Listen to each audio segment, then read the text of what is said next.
Assalamualaikum warahmatullahi wabarakatuh. Saya Aulia Tirta Marsyanda. Pada kesempatan kali ini, saya akan mengulas kembali materi-materi mengenai perilaku organisasi. Baik, yang pertama yaitu terkait definisi dari perilaku organisasi.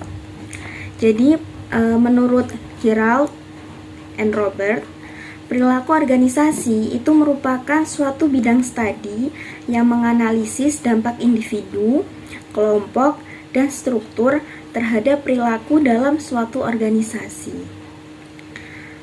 Sedangkan menurut Wijaya, perilaku organisasi merupakan bidang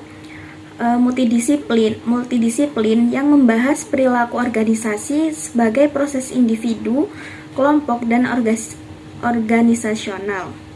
Nah, pengetahuan atau bidang studi ini itu biasanya dipergunakan oleh seseorang yang tertarik dalam memahami perilaku manusia atau seorang praktisi yang tertarik dalam meningkatkan efektivitas organisasional dan kesejahteraan individu.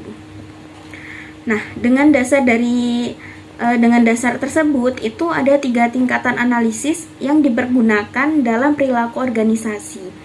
Yang pertama yaitu ada proses individual, yang kedua ada proses kelompok, dan yang ketiga ada proses organisasional. Adapun tujuan dari perilaku organisasi, yang pertama yaitu untuk meningkatkan efektivitas dan produktivitas. Yang kedua untuk menciptakan lingkungan kerja yang positif, dan yang ketiga untuk mempromosikan kerjasama tim serta inovasi. Nah, dalam perilaku organisasi itu terdapat aspek-aspek yang mempengaruhi perilaku organisasi itu sendiri. Yang pertama yaitu ada sikap dan kepuasan kerja.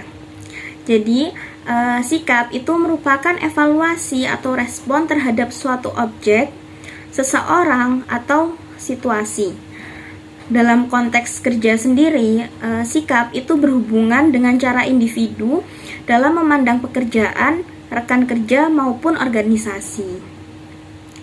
Terdapat 3 komponen dalam sikap. Yang pertama yaitu kognitif. Kognitif ini berkaitan dengan keyakinan atau pandangan individu.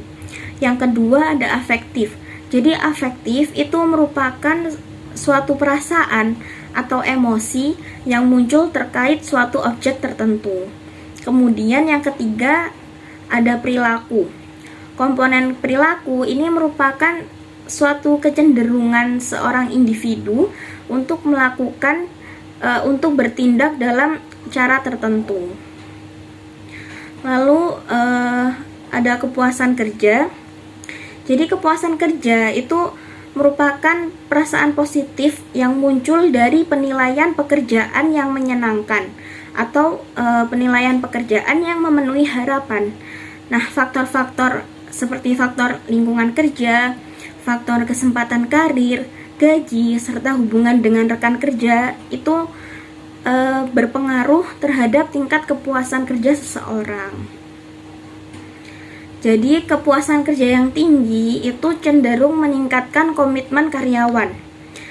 Nah, apabila kepuasan kerja tadi tinggi, maka seseorang itu akan memiliki sikap positif terhadap pekerjaan sehingga akan menciptakan lingkungan kerja yang harmonis dan dapat meningkatkan kinerja baik individu maupun organisasi.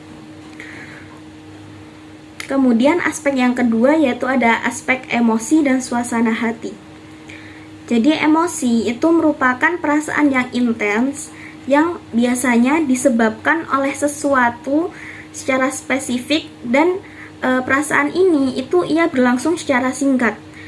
Sebaliknya, kalau suasana hati itu merupakan suatu perasaan yang bersifat umum yang dia terjadi tanpa suatu penyebab yang jelas dan perasaan tersebut itu berlangsung dalam waktu yang lebih lama.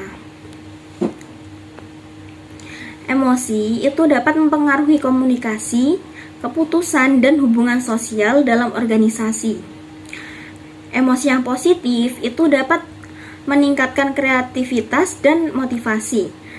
Namun, emosi yang negatif itu dia dapat menurunkan produktivitas dan bisa meningkatkan konflik kerja.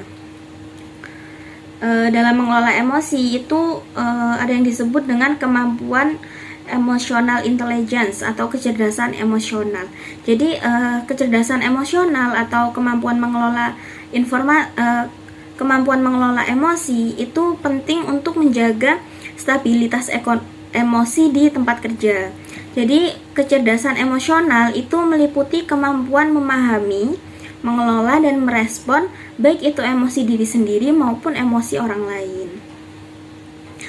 Nah, emosi yang dikelola dengan baik itu dapat menciptakan lingkungan kerja yang lebih kondusif dan kolaboratif, yang pada akhirnya dapat meningkatkan kinerja organisasi. Jadi seorang pelaku organisasi yang mampu mengelola emosi mereka itu lebih mungkin untuk memiliki interaksi yang positif dengan rekan kerja dan juga dapat mengurangi resiko konflik. Baik, demikian tadi sedikit kilas balik mengenai apa itu definisi dari perilaku organisasi dan juga beberapa aspek yang dapat mempengaruhi perilaku organisasi seperti sikap dan kepuasan kerja dan emosi dan serta suasana hati. Adapun untuk aspek-aspek lainnya akan saya bahas di video yang selanjutnya. Demikian dari saya. Wassalamualaikum warahmatullahi wabarakatuh.